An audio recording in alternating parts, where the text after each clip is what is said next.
মতবিরোধ হবে কেন? রাসূলুল্লাহ কি এইরকম করে ঝামেলা লাগিয়ে দিয়ে চলে গেছেন যে আমরা এইরকম করে লড়ালড়ি করব আর আমরা আপোষের ভেতরে বাড়াবাড়ি করব, কথা কাটাকাটি করব? জি না, রাসূলুল্লাহ এইরকম করে দিয়ে যাননি। তবে এই কথাটা আপনি প্রথমে মগজের প্রথম সারিতে বসান। সেটা কি? আদ-দীনু ইউসরুন, এই ইসলাম ধর্মটা হচ্ছে সহজ এবং সরল। এই ইসলামকে রব্বুল আলামিনের নবী আমাদের সামনে অতি সহজ অতি সরল করে রেখে দিয়ে গেছেন। সহজ সরল করতে গিয়ে একটাই আমলকে কোনোবার দেখবেন দুই রকম করে করা যায়, একটাই আমলকে কোনো কোনো ক্ষেত্রে দেখতে পাওয়া যাবে তিন রকম করে করা যায়। তো আপনি তখন চোখ রাঙিয়ে বলবেন, এটা কি ঠিক হলো? ঠিক হলো, আমার লাভের জন্যই এটা করা হয়েছে, তাহলে আমার দ্বারাই যেন ইসলামটাকে মেনে চলা সম্ভব হয়। রাসূলুল্লাহ ঝগড়া লাগিয়ে বিবাদ লাগিয়ে দিয়ে চলে গেছেন আর আমরা বাড়াবাড়ি করব, এটা কথা নয়। তাহলে হচ্ছে কেন? হচ্ছে সাহাবীদের যুগে হয়েছে এবং নবী করিম সাল্লাল্লাহু আলাইহি ওয়াসাল্লামের জীবদ্দশাতে হয়েছে, তাবেঈনদের যুগে হয়েছে। আর এই ধারা চলেই আসছে। আজ 1450 বছর অতিক্রান্ত হয়ে এ যুগেও চলছে। এ ধারা বন্ধ হবে না। কেন? ঘটনা নতুন নতুন ঘটছে এবং এই নতুন নতুন ঘটনাকে যখন মানুষ ঘটিয়ে দিচ্ছে তখন মশলা জানার প্রয়োজন পড়ছে। আর মশলাকে জানতে গিয়ে মূল হাদিস আর কোরআনের দিকে নজর নিয়ে গিয়ে তার উপরে ভিত্তি করে রায় দান করতে হচ্ছে। ওর ভিত্তিতে রায় দান করতে গিয়ে আমার দৃষ্টিভঙ্গি এক, আপনার দৃষ্টিভঙ্গি আর এক। তখন আপনি বলছেন আপনার দৃষ্টিভঙ্গিতে, আমি বলছি আমার দৃষ্টিভঙ্গিতে, তখন মশলাটা দুই রকমের হয়ে যায়। এগুলো তো বড় মশলা নয়, এগুলো তো ছোট মশলা। আর এইগুলো যে হবে এটাকে রাসূলুল্লাহর হাদিস থেকেই প্রমাণ করার আগে কোরআন মাজিদ থেকে আপনাকে বলছি। আল্লাহ রাব্বুল আলামিন সূরা হুদের 118 নম্বর আয়াতে বলছেন, কি বলেছেন? লাউ শাআ রাব্বুকা লাজাআলান নাসা উম্মাতান ওয়াহিদাতান, আপনার আল্লাহ যদি চাইতেন তাহলে দুনিয়ার মানুষগুলোকে সবকে এক খেয়ালের, এক মিজাজের, এক মতের মতাদর্শী বানিয়ে রেখে দিতেন।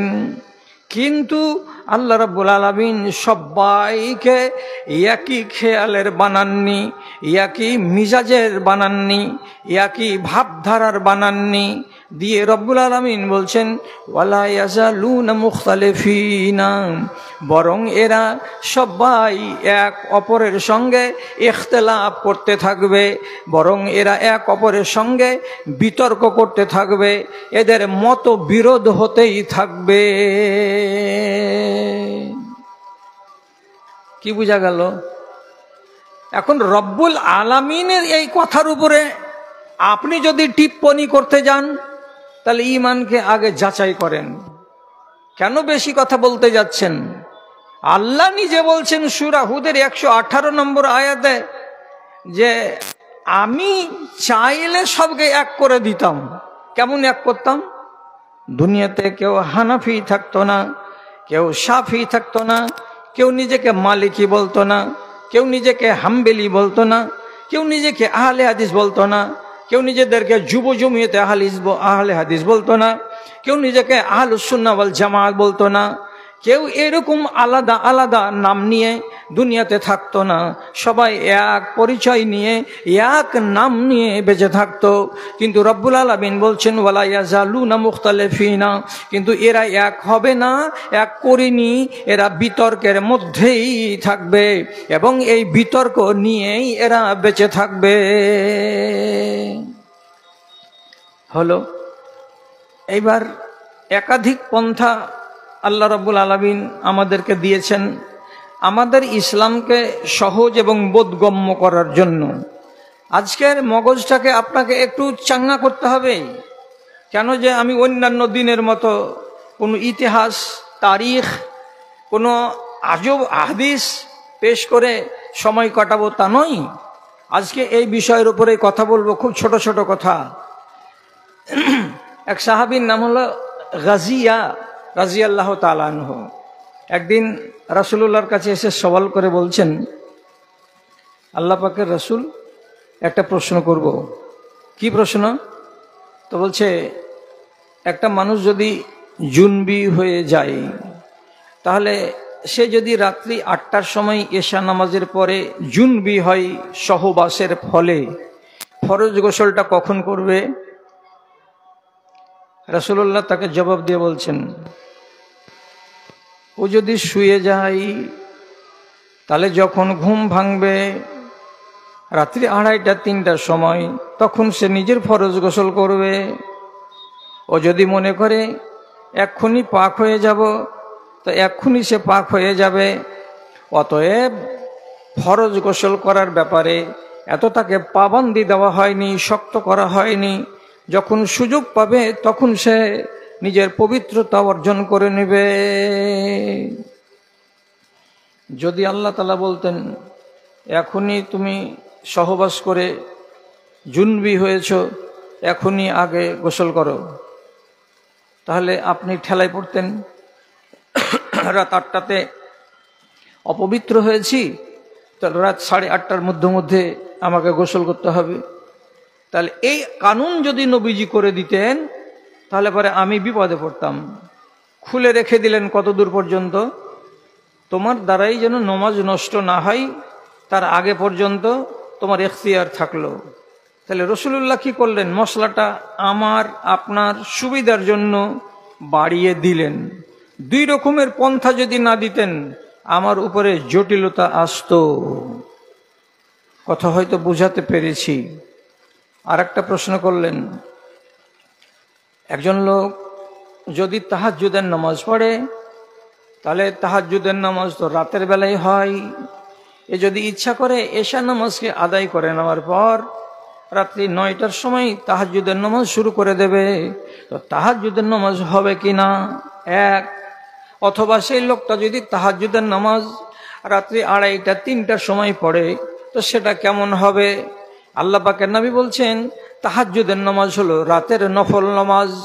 তোমার জন্য সুবিধা যদি হয় এই রাত্রিতে এখনই পড়ে নাও, আর তোমার জন্য যদি সুবিধা হয় ওই রাত্রিতে, তাহলে তুমি শেষ রাত্রিতে নামাজ আদায় করে দাও। এখন আপনি বলেন, ঝগড়া করবেন? আমাকে কেন এই রাত 10টাতে তাহাজ্জুদ পড়তে বললেন? রাসূল কি ফরজ করেছেন? আপনার ইচ্ছা। আপনার মন যদি বলে যে আমি রাত্রি 3টাতে পড়ব, পড়েন, অসুবিধা নেই। আবার এই লোকটাই ফের রাসূলুল্লাহকে জিজ্ঞেস করে বলছেন, আইয়ুজহিরু ফি কিরাতিহি আম ইউখফিহা। আল্লাহ রসুল, আমি যদি তাহাজ্জুদের নামাজে দাঁড়াই তো যতগুলো সূরা আমাকে বলতে হবে, আমি সূরাগুলো জোরে জোরে বলবো না আস্তে আস্তে বলবো? আমাকে কেরাতটা জোরে করতে হবে না ধীরে ধীরে করতে হবে?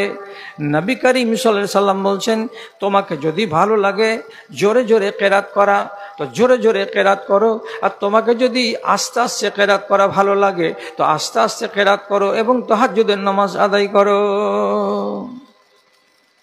মুসলিম শরীফের হাদিসটা দিয়ে কি বোঝাতে চাইলাম? নিয়মটা কটা করা আছে? 2টা। কেন আল্লাহ তাআলা নবী কাজ করলেন? আমার সুবিধার জন্য। কেন যে দিন ইসলাম হলো সহজ সরল, একে নিয়ে বেশি বাড়াবাড়ি করতে যেও না। বাড়াবাড়ি করতে গেলে গলাতে তোমার কি হবে? রশি লেগে যাবে, পেঁচিয়ে যাবে, তুমি বিপদে পড়ে যাবে। যদি মশলাটা বুঝে নিয়ে থাকেন তাহলে আবার বলছি, বলতে আমাকে খুব ভালো লাগে, যেদিন কোনো সভাতে সভাপতি আমি আলেমে দিন পেয়ে যাব, যেগুলো অ্যাকচুয়ালি আলেম। আর এই হজবরালাগুলো থাকতে গেলে জাহামুন তাহা, কেউ সাপোর্ট করার লোক আমাকে হবে না। মৌলানা আকমাল এই গ্রামের একটা রত্ন, আর এই ডান দিকে আমার বড় ভাই, ইনাকে তো আপনারা সবাই চিনেন। এদের সামনে হাদিসগুলোকে যে আমি উল্লেখ করছি, একটা যদি ডানে বামে হয় তো ইনারা কি আমাকে বকশিবেন? না, ছেড়ে কথা বলবেন না। সহি হাদিসে আছে, আপনি যদি ওযু করেন তো একবার পানি নিলেন, নিয়ে হাত দুটো কেমনি করে ধুলেন, বাস। আর একবার পানি নিলেন, নেওয়ার পরে মুখটাকে ধুয়ে নিলেন, বাস। আর একবার পানি নিলেন ডান হাত, আর একবার পানি নিলেন বাম হাত। একবার করে পানি নিয়ে আপনি ওযু করে নিলেন। দুই একটা লোক কথা বলেন, ভাল লাগবে কথা বললে। এক চুল্লু করে পানিতে এক হাত, এক চুল্লু পানি নিয়ে এই হাত, এক চুল্লু পানি নিয়ে ডান পা, এক চুল্লু পানি নিয়ে বাম পা, একবার করে পানি নিয়ে ওযু হবে? সাহস করতে পারেন না। ওযু হবে? তা কিছু ভাই বলছেন কি যে হাজি সুক্ষা হাতখানা এক চুল্লু পানিতে কখনো ভিজে? ইমাম তিরমিজি বাপ বেঁধে বলছেন, বাবুল ওযুয়ে মাররাতান মাররাতান। আরেকবার বলছেন বাবুল ওযুয়ে মাররাতাইনে মাররাতাইনি। আরেকবার বাপ বেঁধে বলছেন বাবুল ওযুয়ে সালাসান সালাসান। একবার করে পানি নেওয়ার বাব, দুইবার করে পানি নেওয়ার অনুচ্ছেদ, তিনবার করে পানি নেওয়ার অনুচ্ছেদ। তিন রকমই আমল করতে পারা যায়। কেন কেন এটা করা যাবে? আপনি যদি গোসল করে এক্ষুনি বের হন আর আপনার শরীর যদি কাঁচা কাঁচা হয়ে থাকে, পানি লেগে থাকে, তাহলে এই রকম শরীরে যখন ওযু বানাবেন তখন এই একবার পানি নিতে গেলে আপনার হাত ধোয়া হবে না হবে না? মাথা খাটান, হবে? হবে। আগে থেকে তো হাত ভিজা। তাহলে এই মানুষটা যদি একবার করে পানি নাই, কারেক্ট। শুখা যদি থাকে তাহলে আপনি দুবার নিলেন। দুবার কেন নিলাম? এই জন্য নিলাম যে খায়রুল উমুরি আওসাতুহা, মধ্যমটা করলাম। একটা করতে গেলে সন্দেহ ছিল, দুটা করলাম তো পুরো হয়ে গেল। এই জন্য দুইবার যদি আপনি নেন তো সেটাও ঠিক আছে। আবার একটা লোক যদি বলে তিনবার করে পানি নেওয়ার আমাকে অনুমতি আছে, অতএব তিনবার করে নিব, তাহলে পরে আমার মনের প্রশান্তি হবে, আমার মনের ভেতরে কোনো সংশয় থাকবে না। আপনি তিনবার করে যদি পানি নেন তাহলে পানি নেওয়া যায়। আপনি ঝগড়া করবেন খাতা কলম নিয়ে, এই ভেজাল গেলা কেন করতে গেলেন আল্লাহ পাকের নবী? তাহলে আমি মাথা মোটা যে আমি শরিয়তকে বুঝতেই চেষ্টা করলাম না যে আমার লাভের জন্য দেওয়া হয়েছে এটা, না আমার লোকসানের জন্য দেওয়া হয়েছে। তো বিতর্ক হবে কেন? আমার চিন্তা দিয়ে যখন আমি একটা জিনিসকে বুঝবো তখন আমার মতো হবে। মাওলানা আব্দুর রহমান সাহেব যখন বুঝবেন তখন হতে পারে আমার মতের সাথে আলাদা একটু হয়ে যাবে, তাহলে সেটাকে যে আপনি ফেলে দিবেন, ফেলতে হবে না। যদি কোনো মশলাতে দ্বিমত হয়ে যায়, দ্বিমত যদি হয়ে যায় তো কি করতে হবে? মক্কা উম্মুল কোরা ইউনিভার্সিটির একজন প্রখ্যাত প্রফেসর, উনি একটা বই লিখেছেন, বইটার নাম হলো সালিকাতুল ইখতিলাফ। যদি মতবিরোধ হয় তো তখন কি করতে হবে, তার শিষ্টাচার কি, তো উনি লিখেছেন তিনটা কথা। আমি আর সভাপতি সাহেব একটা মশলাতে দুজন দুই রকম হয়ে গেলাম, ফয়সালা কি দিয়ে হবে? দেখেন দেখেন আমার দিকে, ফয়সালা কি দিয়ে হবে? প্রথম কথা, এটা হতে পারে, অথবা এটা হতে পারে, অথবা এটা হতে পারে। এক নম্বরটা কি হবে? আফজাল কিংবা মাফজুল। তার মানে কি, আমার দাদাজি আব্দুর রহমান সাহেব যেটা বলছেন এটা উত্তম, এবং আমি যেটা বলছি সেটা অনুত্তম। তাহলে মশলাটা কিসের হলো? উত্তম আর অনুত্তম। দাদারটা হলো উত্তম আর আমারটা হলো কি উত্তম থেকে কম। তাহলে আমারটা কি চলবে না? কি বুঝা গেল? চলবে না। উনারটা করলে 100 নম্বর, আমারটা করলে 95 নম্বর, আমার নম্বর কম হয়, এটা হবে। আর না হতে কি হবে? রাজেহ এবং মারজু হবে। এর মানে এটা কি? উনার মতটাকে প্রাধান্য দিতে হবে আর ইনার মতটাকে 2 নম্বরে রাখতে হবে। আফজালও নয়, মাফজুলও নয়। একটা মতকে প্রাধান্য দিবেন আর একটা মতকে প্রাধান্য দিবেন না। যদি এটা করা যায় তো ঝগড়া হবে না। 3 নম্বরে তিনি বলছেন আন্নাসিখ ওয়াল মানসুখ, ভেবে চিনতে দেখতে হবে এ দুটো আমলের ভেতরে একটা হয়তো রহিত হয়ে গেছে আর একটা বাকি আছে। তো যেটা বাকি আছে সেটাকে মানতে হবে, আর যেটা রহিত হয়ে গেছে সেটাকে বাদ দিয়ে দিতে হবে। 3 ছাড়া 4 হবে না। তাহলে ঝগড়া কোথায়? ঝগড়াই হবে না কোনো মশলাতে। কেন? আমাদের দেশে যত আলেম আছে মুর্শিদাবাদে আর মালদাতে আর বাংলাদেশের মাটিতে যত নুচানুচি আর কাড়াকাড়ি আর ছিঁড়াছিঁড়ি চলছে, যদি এই নীতিটাকে মেনে নিত তারা আর আমরা, তাহলে ঝগড়া হতো না। ভাই তোমারটা উত্তম, আমারটা অনুত্তম, ভাই তোমারটা প্রাধান্য পাবে, আমারটা প্রাধান্য পাবে না, অথবা তোমারটা আমল আছে, আমারটা ক্যান্সেল হয়ে গেছে, একটা সিদ্ধান্তে যদি নেমে যেতাম ঝামেলায় শেষ ছিল। যদি বুঝাতে না পেরে থাকি তাহলে রসুলুল্লাহর যুগের কথা বলি।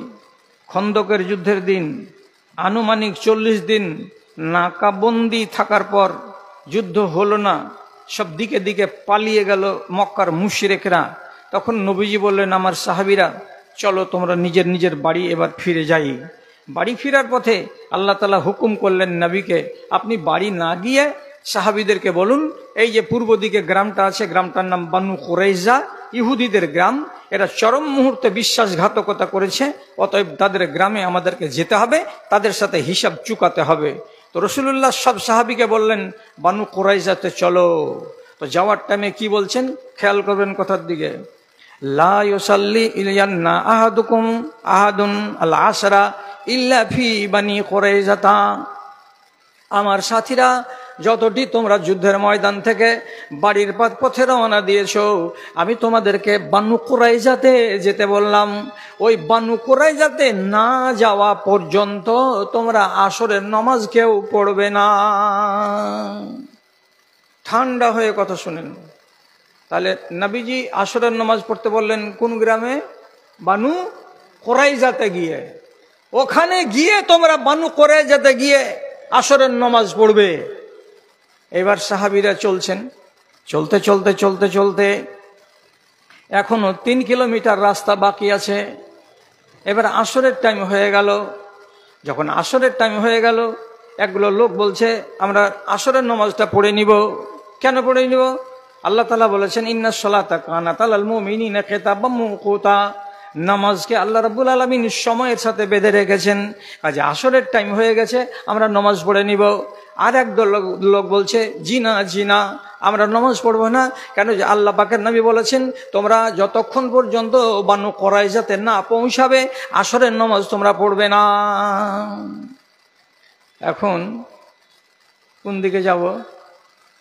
যদি রসুলের কথা মানছি তো টাইম চলে যাচ্ছে, তা আল্লাহর কানুনের উল্টা। আর যদি এখানে আল্লাহর কানুনকে মেনে নামাজ রাস্তাতে শুরু করে দিই তো রসুলের কথার উল্টা। কোন দিকে যাবে? কোন দিকে যাবে? যখন এরকম সংশয় তৈরি হবে তো দু রকমের লোক হবে, কে হবে না? আপনি আন্দাজ করে বলেন তো, হবে না?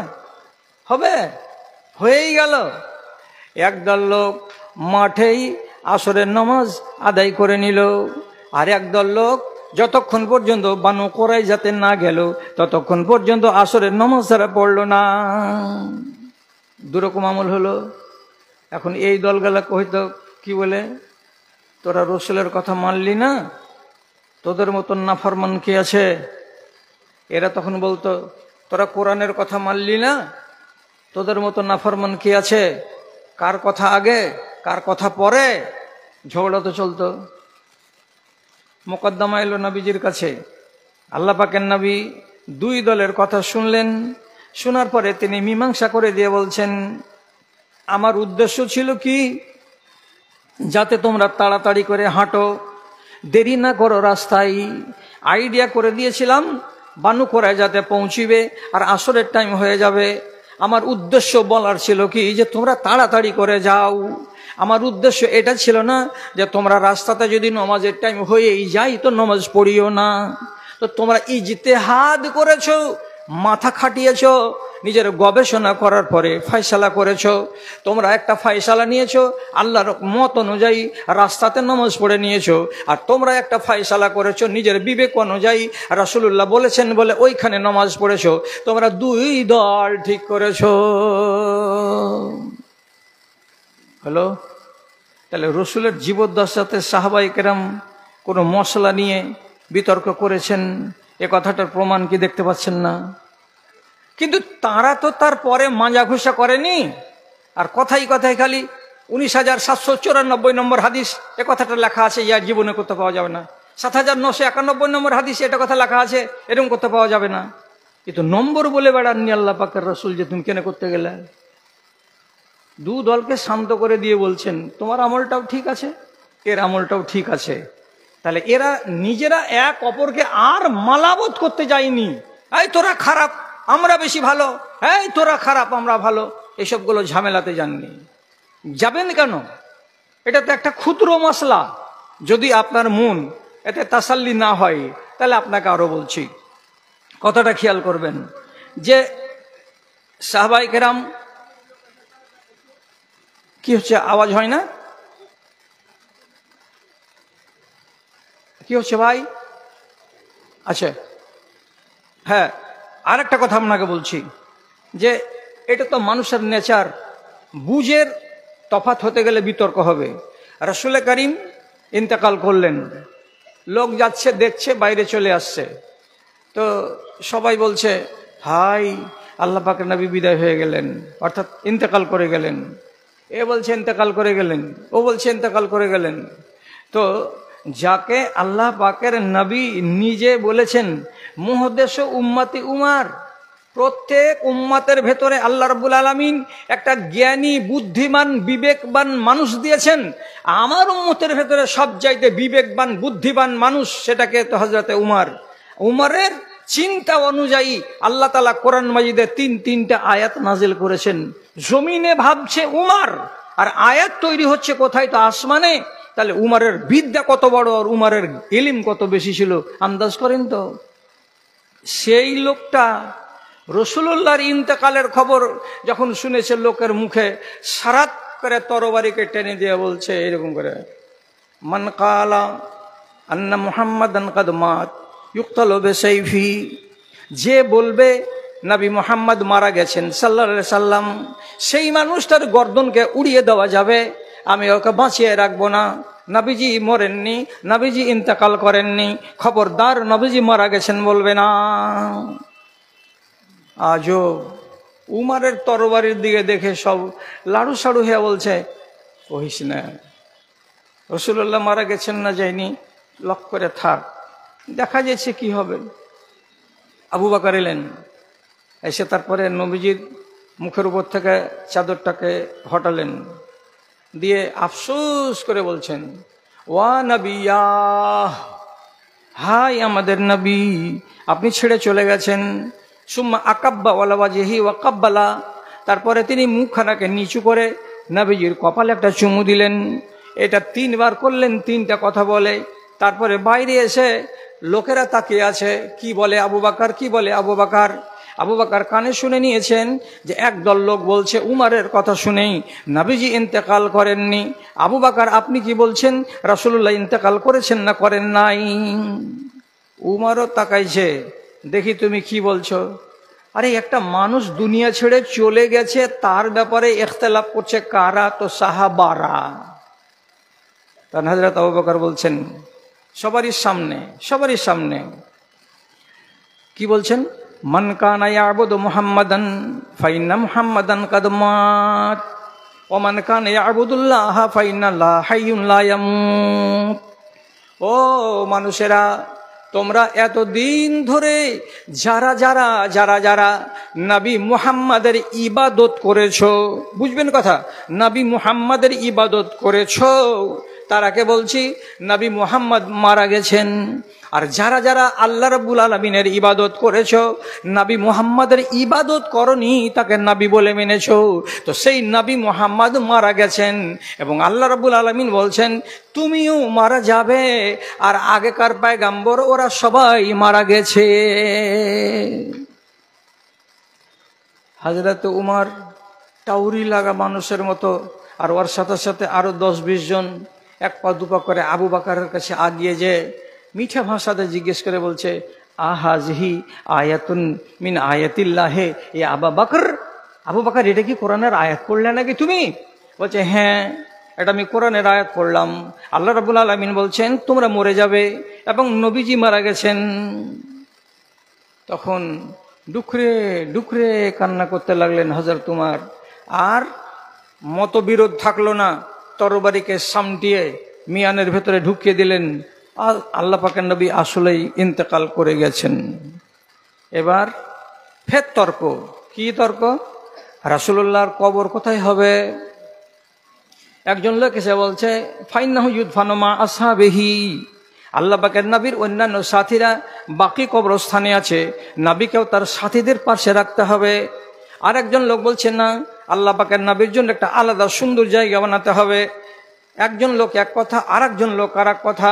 যখন বিতর্ক হতে শুরু করলো, তখন হযরত আবু বকর সিদ্দিক বলছেন, ওরে আমার সাথীরা, সাহাবীরা, তোমরা শোনো, আমি নবীজির মুখ থেকে শুনেছি ফাইনাল আম্বিয়া ইউদফানুনা ফি মাকানিন ইউকবাযু ফিহি রূহুহু, আমি নবীর মুখে শুনেছি আম্বিয়ায়ে কেরামকে ওই জায়গাতেই দাফন করতে হয় যেই জায়গাতে তার রূহ কবজ হয়।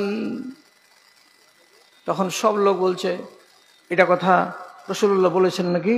হ্যাঁ, আমি রাসূলের মুখ থেকে শুনেছি। তো তাহলে কি করতে হবে? ওই যে বাকিতে কবর করতে হবে না, বাইরে অন্য জায়গায় কবর করতে হবে না, এই ঘরের ভেতরেই কবর করতে হবে। তখন কি করা হলো, রাসূলুল্লাহর ঘরের ভেতরে যে চাটাই ছিল, চাটাইটাকে সরিয়ে দেওয়া হলো, খাটলিটাকে একটা সাইডে করা হলো, আর করে দিয়ে এক পার্শ্বে রাসূলুল্লাহকে খাটের উপরে রেখে দিয়ে কবর খোদাই করা শুরু হলো। ওই ঘরের ভেতরে কবর হলো, ওইখানে নবীজির গোসল হলো, আর ওইখানে রাসূলুল্লাহর কাফন পরানো হলো। আর ওই ঘরের ভেতরেই তিনটা চারটা করে লোক ঢুকে আর জানাজার নামাজ পড়ে, তিনটা চারটা করে লোক ঢুকে আর জানাজার নামাজ পড়ে। হাজার হাজার মানুষেরা এভাবে নামাজ পড়তে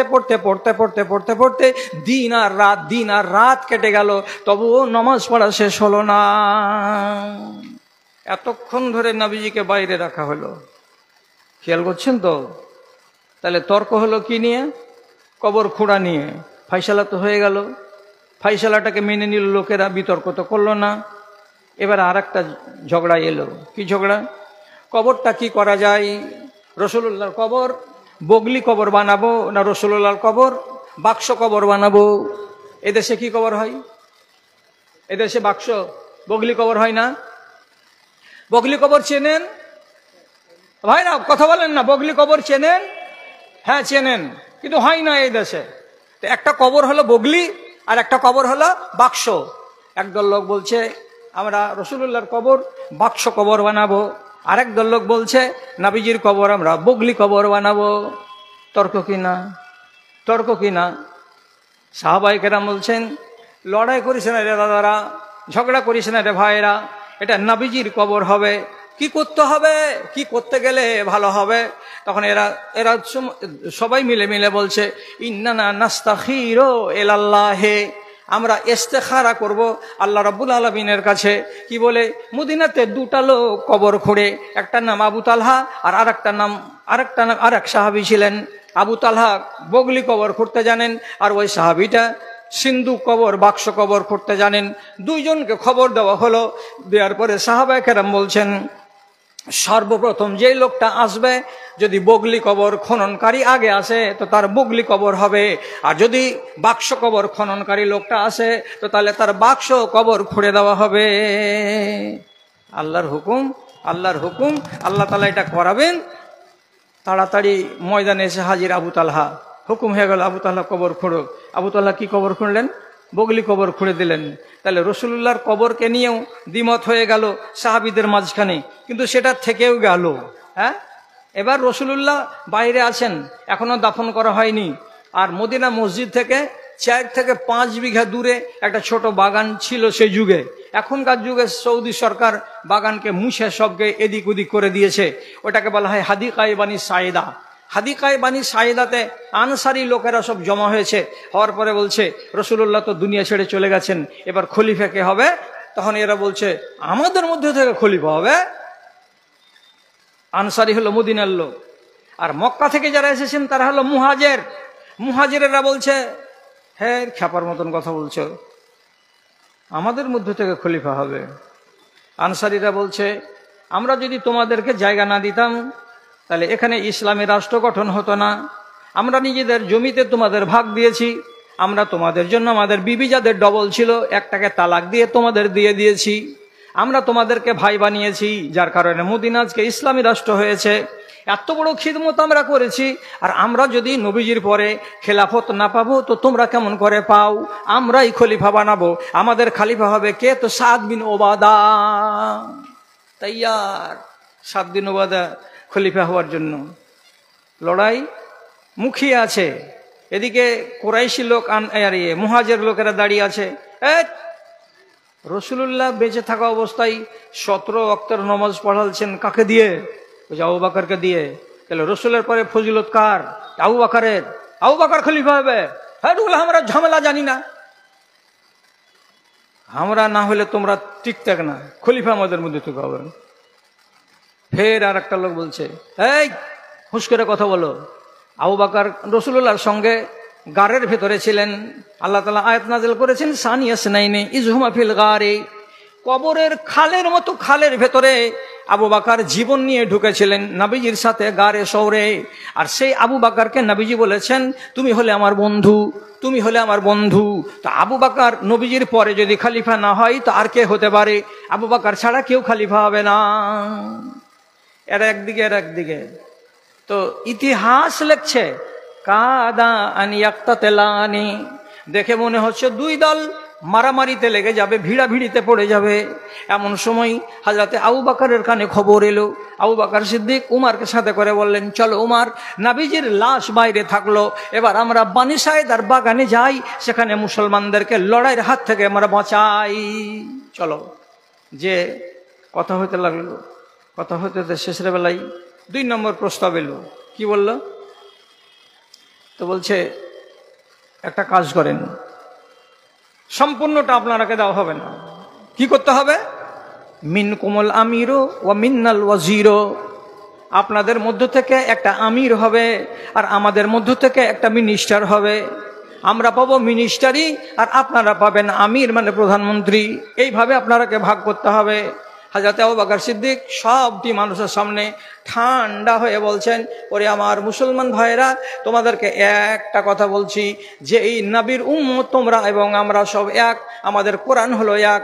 আমি সেই নবীর কথা বলছি, আল্লাহ পাকের নবী বলে দিয়েছেন তার জীবদ্দশায় লা খিলাফাতা ইল্লা মিন কুরাইশ, কুরাইশের মানুষ যদি বেঁচে থাকে তো খেলাফতের যোগ্য হলো তারা, খেলাফতের যোগ্য একটা কুরাইশের মানুষ আগে পাবে।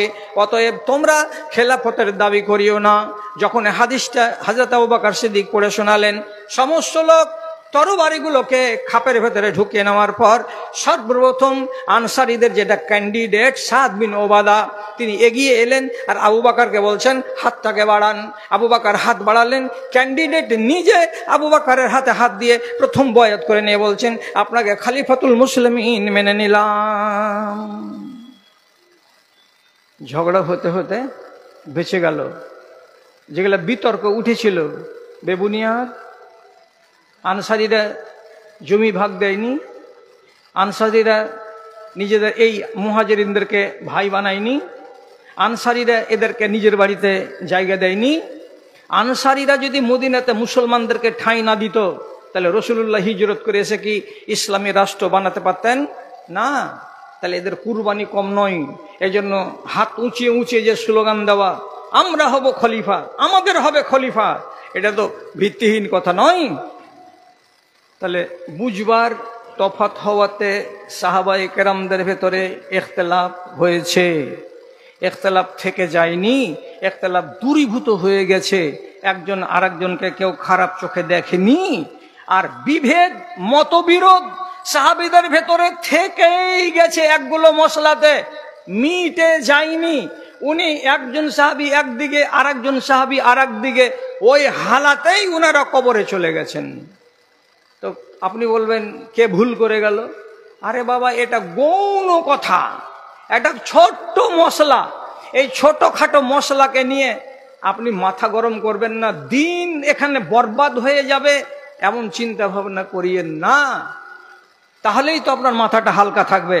আপনাকে একটা কথা বলি, রাসূলুল্লাহ যেদিন মেরাজে গেছিলেন আসমানের সফরে, তো আসমানের সফর শেষ করে এসে যখন সামনে এলেন সাহাবীদের, তো রিপোর্ট শোনার পরে সাহাবায়ে কেরামরা বলছেন, আল্লাহ পাকের নবী আসমানের সফরে গিয়ে রাতের বেলায় আল্লাহ তাআলাকে স্বচক্ষে দেখে এসেছেন। কথা বুঝলেন? স্বচক্ষে দেখে এসেছেন। এটা বলছে কে? ইবনে আব্বাস রাদিয়াল্লাহু তাআলা আনহু, জাদরেল সাহাবী, নাম করা সাহাবী, একদম জলিলুল কদর মুফাসসিরিন, এত বড় সাহাবী বলছেন আল্লাহ পাকের নবী নিজের রবকে আসমানের সফরে গিয়ে দেখতে পেয়েছেন, দেখা করে এসেছেন। মা আয়েশার কানে খবর গেল। আম্মা আয়েশা যখন শুনতে পেলেন যে ইবনে আব্বাস বলছেন এই কথা, তখন মা আয়েশা কি বলছেন? মান কালা আন্নান নাবিয়্যা রাআ রাব্বাহু ফি লাইলাতিল মেরাজে ফাইন্নাহু কাযিবুন। যে ব্যক্তি বলবে আল্লাহর নবী নিজের রবকে স্বচক্ষে দেখতে পেয়েছেন, এ কথাটা যারা যারা বলবে তারা মিথ্যাবাদী, সে সত্য কথা বলে না। ইবনে আব্বাসের মতো এত বড় সাহাবী, তার কথা কি বলছেন? যে সে মিথ্যা, এই ঝুঠা কথা বলছে, সত্য কথা বলে না। এখন আজকে যদি আপনি বলেন যে ওদের দুজনের ভেতরে কি মীমাংসা হয়েছে? জি না।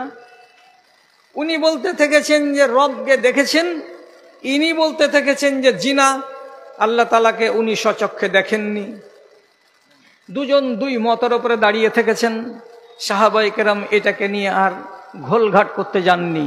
কেন যাননি? যদি দেখে থাকেন তো তাতে কি লাভ আছে, যদি না দেখে থাকেন তো তাতে ক্ষতি কি আছে? এই মশলাটাকে নিয়ে যদি ঘোলঘাট করা যায় তাহলে আমাদের ভেতরে রেস বেড়ে যাবে, এবং এটা কোনো দিনের অংশ নয়, এটা ধর্মের অংশ নয়। থাক, যে যেটা হালাতে আছে সে হালাতে থেকে যাবে, থেকেই গেল ওই হালাতে। আচ্ছা, এবার আমি আর একটা কথা বলি। সেটা কথা কি? হযরতে ইবনে উমর রাদিয়াল্লাহু তাআলা আনহু বলছেন, মেয়ে ছেলেরা তোমরা যখন রাতের বেলায় ফরজ গোসল করবে, তখন তোমাদেরকে তোমাদের চুলের বেনিটা খুলে দিতে হবে। চুলের বেনিটাকে কিংবা চুলের গুচ্ছাটাকে, খোপাটাকে খুলে দিতে হবে। আর খুলে দিয়ে সব জায়গাতে তোমাদেরকে পানি পৌঁছানোর ব্যবস্থা করতে হবে। কে বলছেন? ইবনে উমর রাদিয়াল্লাহু তাআলা আনহু। ইনি এক নাম করা সাহাবী। আম্মা আয়েশার কানে খবর গেল।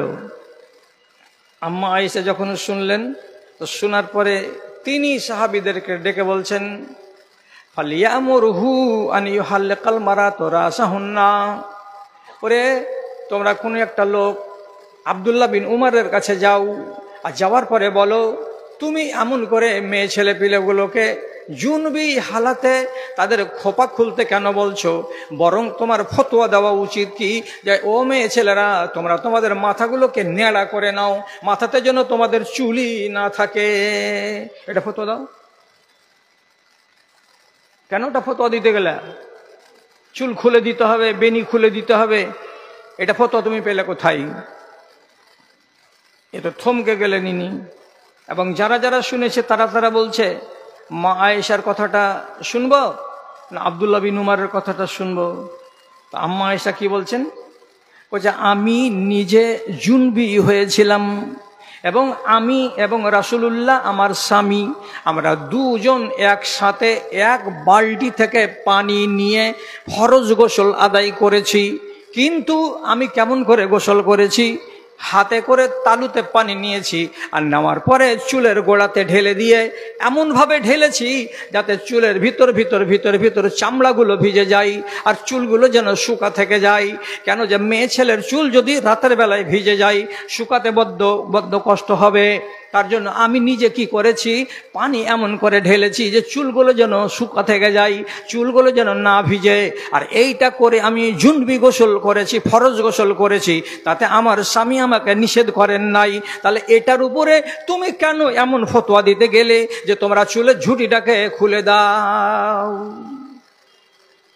বিতর্ক হয় না? এইরকম বিতর্কগুলো কি একটা দুটা তিনটা চারটা হয়েছে?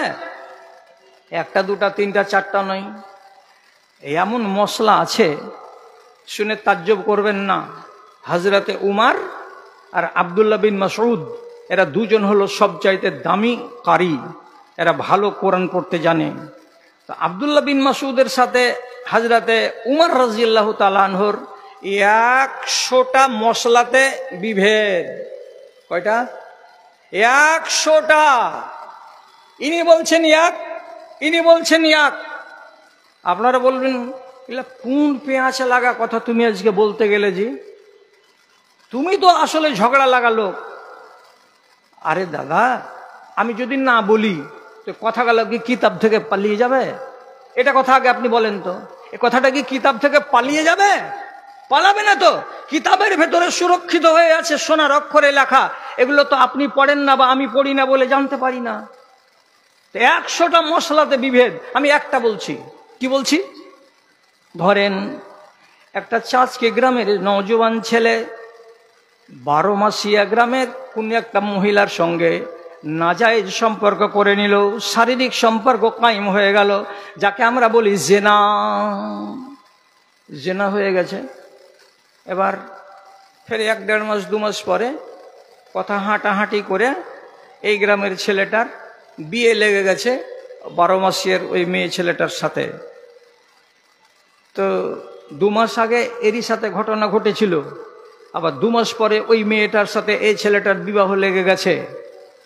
আব্দুল্লাহ বিন মাসউদ রাদিয়াল্লাহু তাআলা আনহু বলছেন, এই ছেলেটা হলো জানি আর ওই মেয়ে ছেলেটি হলো জানিয়া। এই দুজন যখন জেনে নিল একজন আর একজনকে, তখন এদের দুইজনের বিবাহ আর হবে না। এই ছেলেটার বিয়ে অন্য জায়গায় হবে আর এই মেয়েটার বিবাহ অন্য জায়গায় হবে। যদি এরা দুজন দুজনকে বিয়ে করে নাই তাহলে এরা চিরজীবন জানি জানি জানি হয়ে থেকে যাবে। হযরত উমর বলছেন, না, এটা হবে না। জেনা করেছিল, ধরা পড়েছিল, শাস্তি হয়ে গেছে, ওরা পাক হয়ে গেছে, ওদের বিগত দিনের গ্লানি মুছে গেছে। এখন ওরা যদি একজন আরেকজনকে বিবাহ করে তাহলে এই বিবাহটা হারাম নয়, এই বিবাহটা জায়েজ। 100টা বিতর্কের মধ্যে একটা আপনাকে শুধু বললাম। তো ইনি এই কথার উপরেই থাকলেন, হযরত উমর ওই কথার উপরেই থাকলেন, দুনিয়া ছেড়ে চলে গেছেন ওনারা। এগুলো ঘটনা কয়টা ঘটে দেশে? হয়তো 1000টার ভেতরে একটা। তার জন্য আমাকে মাথা ভাঙতে হবে কি করা যায় আর কি না করা যায়। ইনিও কারি, ইনিও কারি। একটা লোক মসজিদে নববীতে কোরআন তেলাওয়াত করছে, হযরত উমর ওর কাছে যে এমন রাগান্বিত হয়েছেন দিয়ে বলছেন, এই পাগলের মতো কোরআন পড়ছে, কোরআন পড়ার ঢং হয় না, কে তোমাকে কোরআন শিখিয়েছে এগুলো? তখন লোকটা ঠান্ডা মাথাতে বলছে, আমি এই কিরাতটা ইবনে মাসউদের কাছে শিখেছি এবং তার শিখিয়ে দেওয়া নিয়ম অনুযায়ী তেলাওয়াত করছি। যখন এ কথাটা বলা তখন হযরতে উমর রাদিয়াল্লাহু তাআলা আনহু লোকটাকে টানতে টানতে টানতে টানতে নবী মুহাম্মদ সাল্লাল্লাহু আলাইহি সাল্লামের মসজিদ পর্যন্ত নিয়ে চলে এলেন। আসার পরে বলছেন, হে আল্লাহ পাকের নবী, এই লোকটা এই রকম করে কোরআন পড়ছিল, বলেন তো এটা কোরআন পড়া তার ঠিক হয়েছে না ঠিক হয় নাই? তো হযরত উমর এটা জানেন না যে আব্দুল্লাহ বিন উমর যেভাবে পড়ে দিয়েছেন এটাও ঠিক, এনার জানা নেই। বেঁধে গেছেন, রেগে গেছেন, এটা কোরআন পড়া ভুল। এই বলে মাতামাতি যখন হলো, রাসূলুল্লাহ শোনার পরে ফয়সালা দিচ্ছেন। তো কোরআন যে 7 রকম করে পড়া যায়, কোরআন কয় রকম করে বললাম? 7 রকম করে পড়া যায়। এখন যদি আমি চাঁচকি গ্রামে মাগরিবের টাইমে ইমামতি করতে পাই, আর তারপরে আমি যদি একটা কেরাত করি, কেরাতটা করে শোনাচ্ছি আপনাকে, খেয়াল করবেন। ওয়াজ্জুহে ওয়াল্লাইলি ইযা সাজে মা ওয়াদ্দাআকা রাব্বুকা ওয়া মা ক্বালে ওয়ালাল আখিরাতু খায়রুন লাকা মিনাল উলে। সবখানে শেষে যে এইরকম করছি, তা আপনি তো বলবেন কি কোন ঠেকার পাগলাকে ইমামতি দিয়েছো জি? ওয়াজ্জুহা না পড়ে কি বলছে? ওয়াজ্জুহে। আচ্ছা, আর একটা পড়ছে, ইহদিনাস সিরাতাল মুস্তাকিম সিরাতাল্লাযীনা আন'আমতা আলাইহিম গায়রিল মাগদুবি আলাইহিম ওয়ালাদ-দাল্লিন। সিরাতাকে কি বললাম? জিরাতা। তাহলে কেরাত কত রকমের আছে আপনি কটা জানেন? আমি কটা জানি? রাসূলুল্লাহ যখন শুনলেন যে এদের দুজনে তো তর্ক হয়ে গেছে, খালি মারামারিটা বাদ থেকেছে, তখন আল্লাহ পাক নেই বলছেন, উমার থেমে যাও, বেশি কথা আর লম্বা করিও না। কেন? নবীজি বলছেন উনজিলাল কুরআন আলা সাবআতে আহরুফিন, কোরআন মাজিদকে আল্লাহ রাব্বুল আলামিন 7 রকম করে নাজিল করেছেন। কোরআন মাজিদকে পড়বার কালে 7টা পদ্ধতিকে অবলম্বন করতে পারা যায়। সুতরাং ইবনে মাসউদ রাদিয়াল্লাহু তাআলা আনহু যেটা শিক্ষা দিয়েছেন, এটা শিক্ষা ভুল নয়। কাজে ওকে তুমি মারার চেষ্টা করিও না। মনের যে অমিল ইবনে মাসউদের সাথে কার? আব্দুল্লাহ বিন উমারের। আর একাধিক মশলাতে বিরোধ হয়ে যাচ্ছে, তো মনে মনে কি কাল্লা আছে?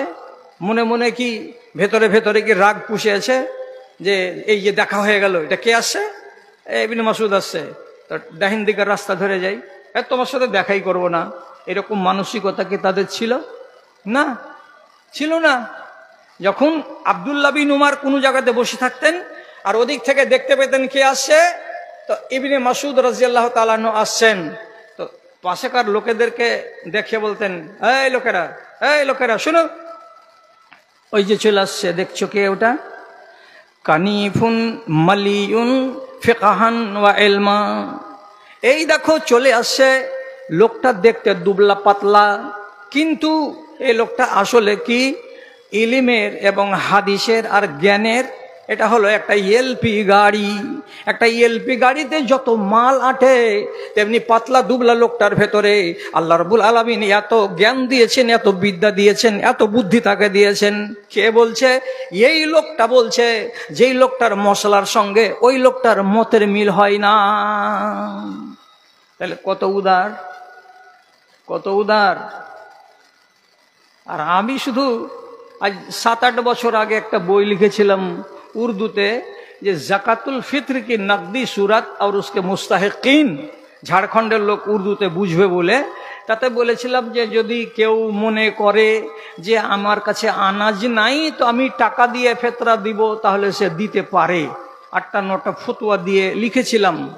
এখন আমি কত বড় আসমানের কোনাকে ভেঙেছি যে 3-4টা লোক মুর্শিদাবাদে এখনো যদি দেখা হচ্ছে কোনো জায়গাতে, তো আগ্রহ করে এগিয়ে এসে আসসালামু আলাইকুম, কোথায় গেছিলেন, ভালো আছেন না, কেমন আছেন, এটা কথা প্রয়োজন মনে করে না। চোখে পড়তে গেলেই অন্যদিকে কেটে চলে যাচ্ছে। কত সুন্দর ব্যবহার। মশলাতে ইখতিলাফ হলো, তার জন্য মনে ইখতিলাফ হয়ে যাবে? এটা হয়? 100টা মশলাতে ইখতিলাফ করার পরে ইবনে মাসউদকে উমর কি বলছেন? এলপি গাড়ি কিসের? তো এলেমের চলে আসছে। আর যেদিন হযরতে উমর ইন্তেকাল করে গেলেন, দুনিয়া ছেড়ে চলে গেলেন, সেদিন আব্দুল্লাহ বিন মাসউদ এবার কি বলছেন? ইন্নাহু কানা হিসনুন লিল ইলমি ওয়াদ দ্বীনে। হযরত উমর মারা গেলেন, সেদিন ইবনে মাসউদ রাদিয়াল্লাহু তাআলা বলছেন, উমর ছিলেন আমাদের দ্বীনের বেড়া, উমর ছিলেন আমাদের দ্বীনের প্রাচীর। তিনি যখন মরে গেলেন, তখন আমাদের ধর্মের প্রাচীরটা, কেল্লাটা ভেঙে চিত হয়ে পড়ে গেল। আর এলেমের প্রাচীরটা আমাদের কাছে থাকলো না। তাহলে ইনি কত তারিফ করছেন। এইটা হলো মুহাব্বতের পরিচয়। মাসলা বুঝতে গিয়ে আপনার সাথে আমার মতের মিল হয়নি, সেটা অন্য কথা, কিন্তু তাই বলে যে আপনার সাথে আমার এইরকম গোলমাল থাকবে, থাকার কথা নয়। আচ্ছা, এত কথা বাদ দেন। যারা এখানে শিক্ষিত লোক আছেন তারা মাথায় রাখেন, আর যারা আম পাবলিক আছেন তারা কথাটাকে খালি বুঝে রেখে দেন। কি বলছি? সৌদি আরবে দুজন নামকরা আলেমে দিন 2000 শতাব্দীর শেষ লগ্নে দুনিয়া থেকে বিদায় হয়েছেন। ইতিহাসের পাতাতে তারাকে ধ্রুব তারার মতো দেখতে পাওয়া যায়, সারা রাত আলো দেয় ধ্রুব তারা। একটার মুহাদ্দিসের নাম ইমাম ইবনে বাজ রাহিমাহুল্লাহ, আর একটা আলেমের নাম আল্লামা আলবানী রাহিমাহুল্লাহ। দুজনই হচ্ছেন গ্রেট আলেম, গ্রেট। তাহলে এত বড় দুজন আলেম, আল্লামা ইবনে বাজ 3খানা ছোট ছোট রিসালা লিখেছেন নমাজের উপরে। বইটার নাম কি? সালাসো রাসাইলা ফি সলাতে, নমাজের ব্যাপারে 3খানি পুস্তিকা। এটার নাম, এটা লেখককে আল্লামা ইবনে বাজ রহমাতুল্লাহ আলাইহি। একটা বই হলো নমাজের আরবিতে, আর আল্লামা আলবানী রহমাতুল্লাহ আলাইহি একটা বই লিখেছেন উনি নমাজের ব্যাপারে। উনার বইটার নাম কি? সিফাতো সলাতিন নবী, নবীজির নমাজের পদ্ধতি। তাহলে এই এক বাগ এলেমের একটা বই লিখলেন, উনি এক বাগ, উনি একটা বই লিখলেন। দুজনই সৌদি আরবের আলেম, দুজনের বইকে আপনি তো ভাই আম পাবলিক, আপনার তো এগুলো করার নয়, শুধু শোনার। যারা আলেম আছেন এখানে বসে তারাকে বলছি, 2খানা বইকে বাজার থেকে নিয়ে এসে বাড়িতে বসুন, আর লাল কালি নিয়ে বসুন, আঁক দিয়ে দিয়ে চিহ্নিত করুন। 40টা মশলা পাওয়া যাবে, 40টা মশলা এমন পাওয়া যাবে যে ইমাম আলবানী রাহমাতুল্লাহ আলাইহি আল্লামা বাজ রহমাতুল্লাহ আলাইহির সঙ্গে বিরোধ করেছেন। উনি ইনার মশলাগুলোকে মানেননি। আল্লামা ইবনে বাজের 40টা মশলাতে বিতর্ক করে দিয়েছেন। কে? তো আল্লামা আলবানী। দেওয়ার পরে বলেছেন এটা ঠিক নয়, এটা ঠিক। দুটাই পাহাড় এলেমের। এখন আপনি যদি শিষ্টাচার দেখতে চান যে বিতর্ক হতে গেলে কি করতে হয়, তো এখানেই দেখতে হবে আপনাকে শিষ্টাচার। কিরকম বিতর্ক হলো? বিতর্ক বুঝাবার জন্য বলছি। আপনি যখন 2 সিজদা দিয়ে উঠবেন, তো উঠবার কালে আপনি উঠবেন কিরকম করে? ভেবে চিন্তে পারলেন কেমন করে উঠবেন? হাত দুটাকে এইভাবে প্রসারিত করে দিয়ে জমিনে দিয়ে উঠবেন। এভাবে আমরা উঠি। ইমাম ইবনে বাজের বইয়ে লেখা আছে হাত দুটাকে এইভাবে রেখে দিয়ে আপনাকে উঠতে হবে। আবার আল্লামা আলবানী রহমতুল্লাহ আলাইহি বলছেন কি, এটাকে হাত প্রসারিত করে উঠতে হবে না, কি করতে হবে? হাদিসুল আজিন, মেয়ে ছেলে পিলে যখন আটাকে গুঁধে আটাকে সানে, তো আটা সানবার কালে হাতখানটাকে এইরকম করে না, করে না? তো বলছে 2খানা হাতকে আপনার এইরকম মুঠ বাঁধতে হবে, যেন কি আপনি আটা সানবেন বলে ইস্ত্রি করেছেন। তো উঠবার কালে মুঠ বেঁধে দিয়ে আঙুলগুলোর উপরে ভর দিয়ে আপনাকে সোজা হয়ে দাঁড়াতে হবে। একটা হলো। 2 নম্বর, যখন সিজদাতে যাবেন সামি আল্লাহু লিমান হামিদা বলে দেওয়ার পরে আল্লাহু আকবার, সিজদাতে যাবেন। চিন্তা করে বলুন, আপনারা আহলে হাদিসের বাচ্চা কি কাজ করেন? হাঁটুটা আগে জমিনের আগে না হাত দুখানা আমাদের আগে লাগে? আমাদের হাত আগে লাগে না হাঁটু আগে লাগে? সিজদাতে গিয়ে আমাদের হাত আগে লাগে আর হাঁটু পরে লাগে। হানাফিদের কেমন হয়? হাঁটু আগে লাগে আর হাত পরে লাগে। ইমাম ইবনে বাজ রাহমাতুল্লাহ আলাইহি বলছেন হাঁটু দুটোকে আগে রাখতে হবে আর হাত দুটাকে পরে রাখতে হবে। তার কিতাবের ভেতরে আল্লামা আলবানী রাহমাতুল্লাহ আলাইহি বলছেন হাঁটু দুটোকে রাখার আগে হাত দুটোকে জমিনে রাখতে হবে এবং হাতের পরে হাঁটু দুটোকে রাখতে হবে। দুই হলো, দুটা হয়ে গেল, তিনটা। আর বলবো না, আর বলবো না, আপনাদের মানে ইয়ে হয়ে যাবে, বিরক্তি চলে আসবে। আর একটা বলে দিয়ে ছাড়ি, রুকু থেকে যখন উঠবেন সামি আল্লাহু লিমান হামিদাহ এ বলে দিয়ে হাত দুখানকে আমরা কি করি, সোজা করে ছেড়ে দিই, দিয়ে দোয়া পড়ি, রব্বানা ওয়া লাকাল হামদ হামদান কাসীরান তাইয়িবান মুবারাকান ফি, দিয়ে সিজদাতে চলে গেলাম। আল্লামা ইবনে বাজ রাহমাতুল্লাহ আলাইহি বলছেন নমাজের হালাতে হাতকে ছেড়ে দিয়ে দাঁড়িয়ে থাকার কোনো হাদিস নাই। নমাজের হালাতে হাতকে ছেড়ে দিয়ে দাঁড়িয়ে থাকার হাদিস নাই। হাতটাকে এনি হাউ যে কোনো টাইমে আপনাকে বুকের উপরে বেঁধে রাখতে হবে। তো উনি বলছেন কি সামি আল্লাহু লিমান হামিদা বলে যেমনি উঠে সোজা হবে, দুয়াটা পড়া পর্যন্ত হাতটাকে এমনি করে আগে যেমন বুকে বেঁধে রেখেছিলাম অমনি করে বুকেই বেঁধে রাখতে হবে। মক্কার মসজিদে যদি আল্লাহ আপনাকে হজ করাই তো দেখতে পাবেন কাবার প্রাঙ্গণে হাজার হাজার মানুষ এরকম করছে, আর হাজার হাজার মানুষ হাত ছেড়ে দিয়ে সোজা দাঁড়িয়ে থাকছে। দুরকমের নামাজ। এবার খেলাটা এইখানে লাগলো, আসল খেলা তো এবার বলছি আপনাকে তা কি। আল্লামা আলবানী রাহমাতুল্লাহ আলাইহি যখন এই কথাটা শুনলেন যে ইমাম ইবনে বাজ রাহমাতুল্লাহ আলাইহি বলছেন রুকু থেকে উঠার পরে সামি আল্লাহু লিমান হামিদা বলার পর হাত দুটাকে বুকে বেঁধে নিতে হবে, এই কথাটা শোনার পরে উনি উনার নিজের কিতাবের ভেতরে লিখেছেন, কিতাবের নাম হিদায়াতুর রুয়াত, দেখতে পারবেন যারা আলেম আছেন তারা। ওখানে উনি কি লিখেছেন, হাযিহি বিদআতুন মুজিল্লাতুন লা শাক্কা ফীহি। রুকু থেকে সামি আল্লাহু লিমান হামিদা বলার পর এমনি করে আবার হাত দুখানাকে বুকের উপরে বেঁধে দেওয়া, এটা হলো স্পষ্ট বিদআত। শুনলেন? এবার এইটাকে বুকে হাত বেঁধে নেওয়াটা কি স্পষ্ট বিদআত।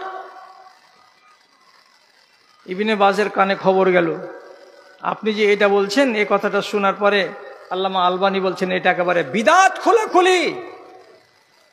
তো ইনি শোনার পরে আমাদের মতো মৌলবি হলে তো ডেট চাইতেন, আর আমার চামচারা তো আরো জোরাল, কোনখানে বসবে ডাক না আমাকে, আমরা বসতে রাজি আছি, খালি বসো, খালি বসো বসো বসো, বসার জন্য। তা আল্লামা আলবানী তো বলতেন, ইমাম ইবনে বাজ তো বলতেন আলবানীকে ডেকে আনো আমার সামনে, হারাম শরীফে বসি। তো উনি ওই কথাটা না বলে উনি কি বলছেন, লা শাক্কা আন্নাল আলবানী আলিমুন জাইয়্যিদুন ওয়ালাহু দিরায়াতুন তাম্মাতুন ফিল হাদিসে।